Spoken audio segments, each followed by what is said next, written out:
Miren, estamos hoy celebrando junto a todo el país el Día Nacional del Maestro, fecha que coincidencialmente también resulta ser el natalicio del profesor Juan Bosch, a quien los dominicanos y dominicanas estamos prácticamente abocados a recordar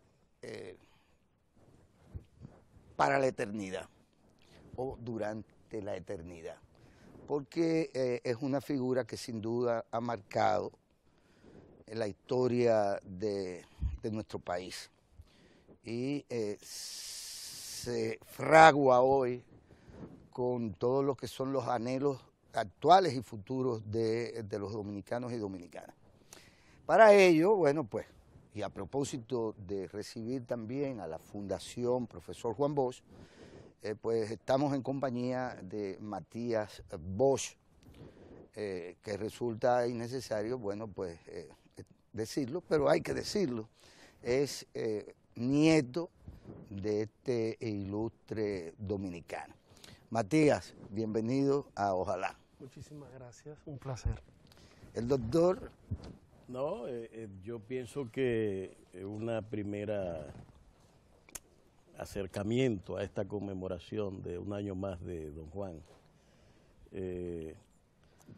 me gustaría que empecemos por que tú nos presentes desde tu perspectiva del nieto que está mirando al abuelo. ¿Cómo ves la figura de don Juan a estos años ya de su desaparición? Bueno, repito, muy buenos días y muchísimas gracias por la invitación. Creo que Juan Bosch es una permanente llamarada, vamos a decir así, y una constante llamada a tener mucha conciencia crítica sobre la realidad nacional, sobre la realidad latinoamericana, la realidad mundial.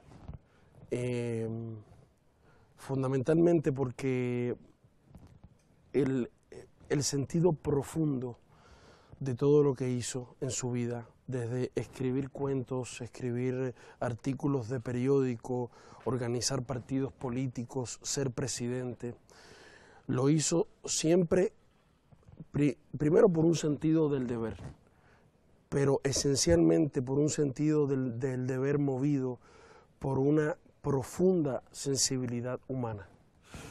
Una sensibilidad humana que consistía en un dolor frente al sufrimiento, frente al abuso, una indignación frente al maltrato, frente a las injusticias, frente a las discriminaciones, frente a las desigualdades, y un constante tratar de hacer algo frente a eso, guiado por el amor, por un amor a la dignidad humana, por un amor a la paz entre los seres humanos.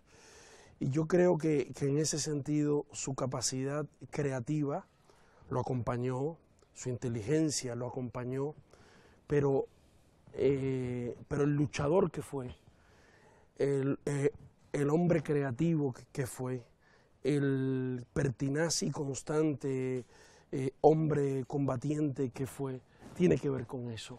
Y yo creo que todo aquello, frente a un mundo aquejado por profundos sufrimientos, frente a una realidad latinoamericana todavía con el reto tremendísimo de sacudirse de la dominación y del saqueo, y todavía con un país donde, por ejemplo, como ustedes sabrán, todavía, como nosotros mismos hicimos un estudio e identificamos, más del 70% de los dominicanos obtiene por su principal ingreso apenas la mitad de lo que vale la canasta de sobrevivencia de un hogar. Yo creo que frente a todo eso, frente al maltrato a la mujer, frente a las dificultades en la educación, frente a los problemas de los niños, de las niñas, Juan Bosch es sobre todo no una figura de la que ser devoto ni fanático, es una llamada a tener conciencia crítica y una actitud de tratar de cambiar las cosas. Don Juan, no hay, lo quiero plantear de esta forma, el evento histórico más trascendente del siglo XX dominicano lo constituye sin lugar a dudas la Revolución de Abril de 1965 y la lucha por la soberanía nacional ante la invasión norteamericana. Nada se compara como proceso y como evento históricamente como esos acontecimientos. Y obviamente don Juan es el alma, es el cerebro de de la conducción política libertaria del pueblo dominicano en la década del 60, ¿verdad? Del siglo pasado. Ese don Juan es un don Juan maduro, ya políticamente hablando, en proceso de construcción también de un pensamiento propio, pero es un político hecho con clara conciencia del Estado. Pero además en un momento en donde resume también toda esa pasión necesaria, todo ese talento político, toda la formación que tuvo y que lo convierten en un profesor de política, no de escuela primaria, sino de política. Ese don Juan que fragua aquellos acontecimientos o que conduce en parte ese proceso es maestro, es luchador por la democracia y es un estadista. Por lo tanto, a hablar de la impronta de Juan Bosch en la historia dominicana es sin duda hablar de la figura principal de la política dominicana. Porque Trujillo podrá ser el gran dictador dominicano y marca 30 años de ignominia. En ningún caso esto tiene, su muerte incluso tiene la trascendencia de abril del 65 y lo traigo a cuento porque incluso este canal en la noche de ayer transmitió un documental que invitamos a todos a tratar de ver, que es un importante documental producido por el Archivo General de la Nación, que está siendo distribuido por todos los medios. Matías, esos acontecimientos no tienen las mismas causas y razones y figuras que los acontecimientos transformadores por venir. Obviamente, por lo tanto, el bochismo no es la respuesta al futuro dominicano, como bien apunta, pero, sin duda alguna, la impronta dejada por ese accionar y el pensamiento político de don Juan es un faro permanente para las nuevas generaciones. Un comentario primero a tu planteamiento tan interesante. Yo creo que abril, el proceso, yo te diría 1961, 1965, es el proceso más trascendente del siglo XX desde lo popular y desde las masas, de enfoque de las masas, como acción emancipatoria de las masas. Indiscutiblemente me parece a mí que hay que poner en la perspectiva que en el siglo XX está, y tú lo apuntabas, no desde la perspectiva emancipatoria ni desde las masas, sino desde la dominación, un proceso sumamente serio y que también marca definitivamente la historia, porque esa es la dialéctica entre la acción de las masas para liberarse, pero también desde la dominación, que fue el trujillato, y su prolongación en los 60 y en los 70, que fue el balaguerato. Yo digo esto, un paréntesis, porque yo creo que Bosch, como tú dices, es el gran educador de pueblo del siglo XX. Un educador puertorriqueño decía, hay que fijarse que en América, en la historia latinoamericana, los y las grandes educadores y educadoras no han sido precisamente de aulas, han sido fundamentalmente educadores de pueblo que se han insertado en la búsqueda de la libertad y han hecho un trabajo de educación masiva, popular, social. Pensemos en la historia en Simón Rodríguez, en Paulo Freire, en Eugenio María de Hostos, en Juan Bosch, en Salomé Ureña, en Ercilia Pepín. Son figuras que educan pueblos, no se limitan al aula porque la tarea, saben bien, que no pasa por la cuestión formal ni programática de la educación escolar, sino que tiene que ver con la modificación de las conciencias de pueblos dominados, de pueblos saqueados y abusados, colonizados. Yo digo esto porque yo creo que en la República, y perdona que me extienda, pero yo sé que ustedes importa de eso les gusta conversar. Conversación. Yo creo que en la República Dominicana no se ha hecho todavía, me parece a mí, una valoración de la marca profunda en lo subjetivo, en lo espiritual, en lo emocional, en las ideas de lo que fueron prácticamente 50 años de dictadura. Si uno suma la invasión norteamericana, el Trujillato y el Balaguerato, no se ha hecho, yo creo, un balance de cómo eso marca profundamente el etos de la dominicanidad. Porque, y hacerlo significaría darse cuenta que lo de menos es prohibir que circulen los libros de Trujillo, lo de menos. Que este país tiene pendiente una profunda deuda, una tarea pendiente muy grande, ¿verdad?, de restauración, ¿sí?, de recuperación en el plano espiritual, como decía, psicológico. Don Juan lo escribe muy bien en Trujillo, Causa de una tiranía sin ejemplo, en lo psicológico, en lo espiritual, en lo ético, en lo cultural, en la manera de comprender el mundo, las relaciones entre los seres humanos, que supere lo que no fue una simple tiranía. El investigador Elías Acosta, que ha escrito y ha sido investigador de la era de Trujillo, conversando con él, yo lo he escuchado varias veces decir, posiblemente ni el nazismo se compara en su sofisticación y complejidad a lo que fue la tiranía trujillista, no meramente como el gobierno de un individuo o de una familia o de un clan. Estamos hablando de la escuela, estamos hablando del sistema religioso, estamos hablando de la cultura, estamos hablando de la propaganda, toda la vida cotidiana, los hogares, toda la vida y además lo prolongado en el tiempo. Dicho esto, te digo, yo creo que tú haces muy bien, tú y yo y otras personas, cuando señalas, no se puede hablar de abril, y lo digo con lo anterior, no se puede hablar de abril sin hablar no solamente del programa de gobierno de Juan Bosch, de la Constitución del 63, del ejemplo, sino de que verdaderamente en este país, entre 1961 y 1964, incluso cuando se vende al pregón en las calles,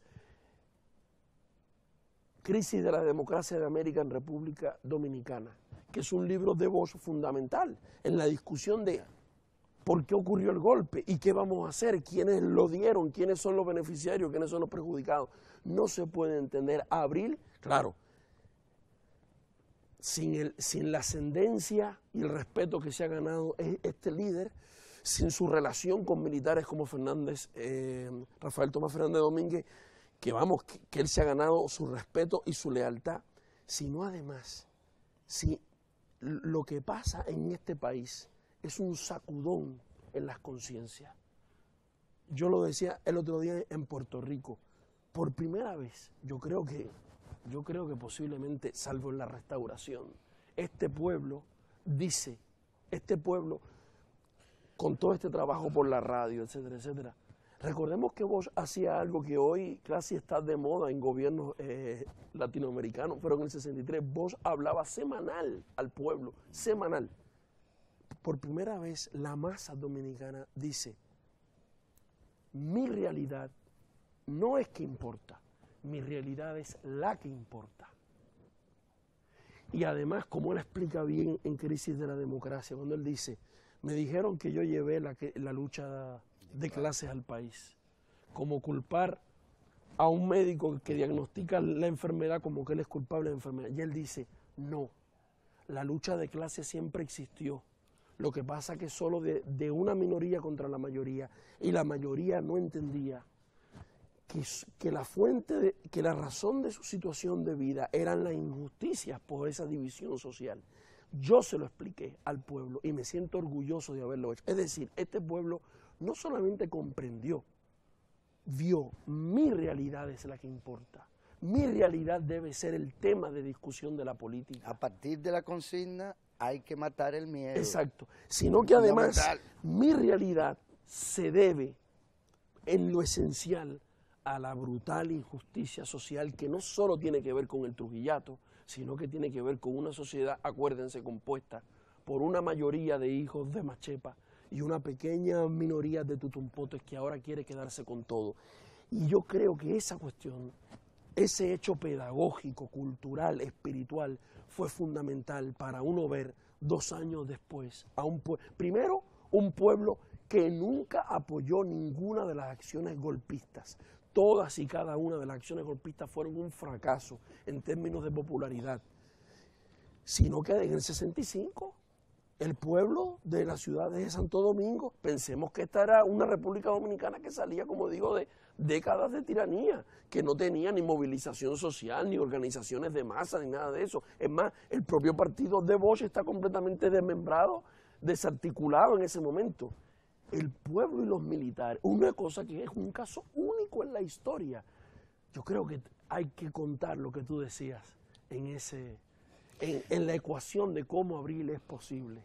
Matías, 2 cosas. Lo primero es una personalidad como la de don Juan, con este perfil como ustedes lo acaban de describir, se alimentó en su proceso de formación, primero de conocer la realidad nacional en la que él se crió desde niño. Claro. Sobre todo la vida rural en la que él nace. Un país de pocos habitantes, bueno, el censo del 20 hablaba de 850.000 habitantes de la isla, de la república. Sí, sí. 850.000 habitantes, de manera que era un país despoblado y además rural. Es en ese contexto en que nace don Juan. Y pobre. Y pobre, que es una característica histórica bastante prolongada en el país. Claro.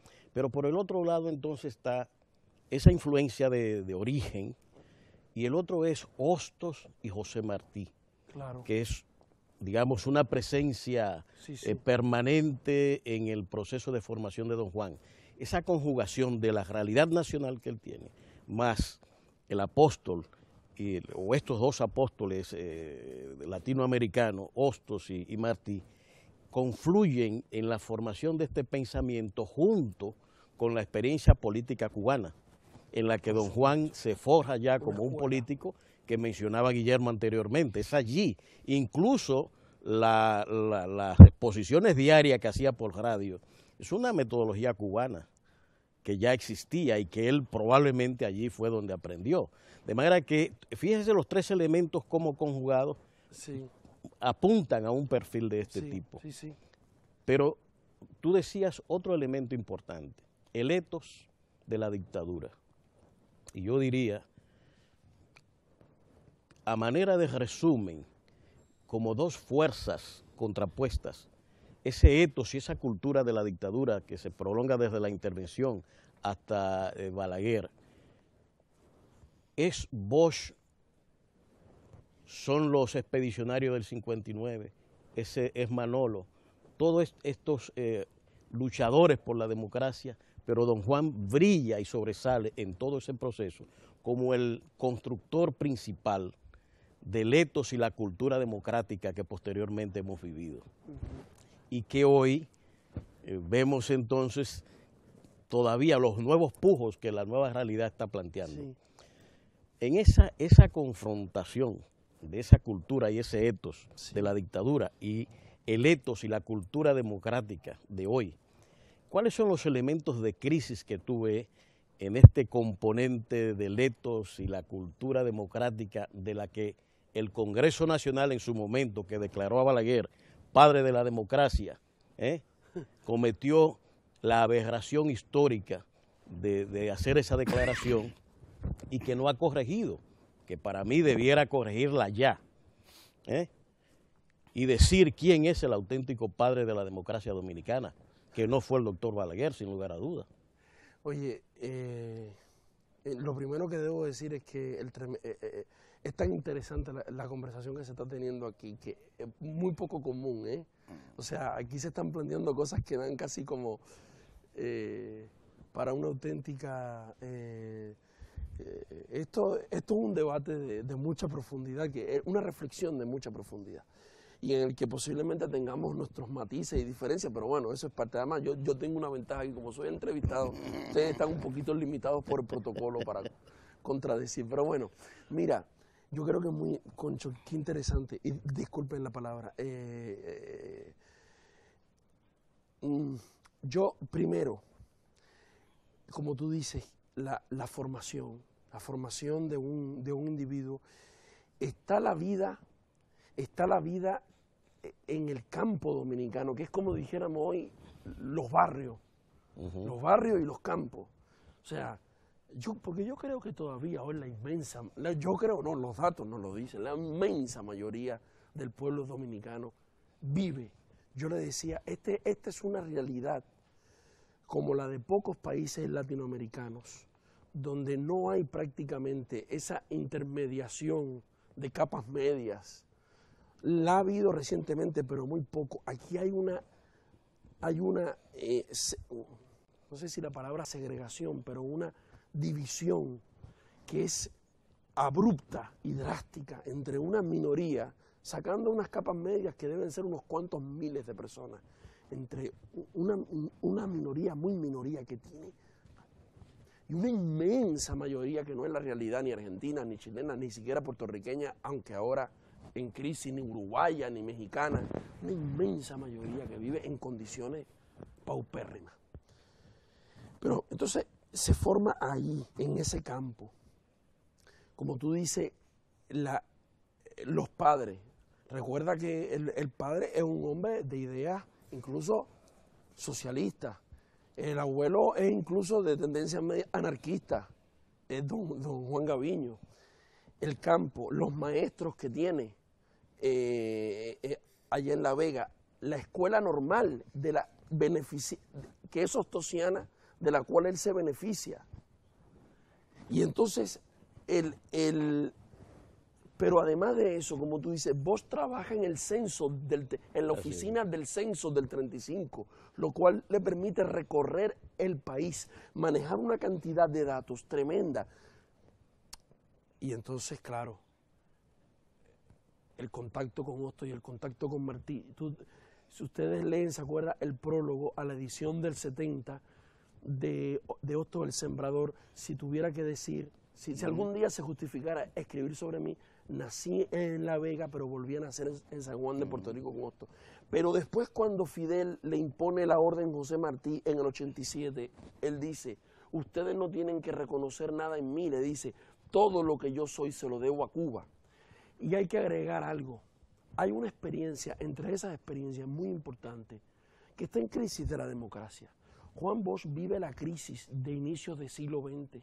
Juan Bosch vive las montoneras, eso es la mañosa, pero Juan Bosch vive, recuerden, la invasión norteamericana. Y ahí está cuando él dice, nadie se puede imaginar el dolor que causó en mi almita de niño ver cuando bajaban el Panteón Nacional para izar la bandera norteamericana.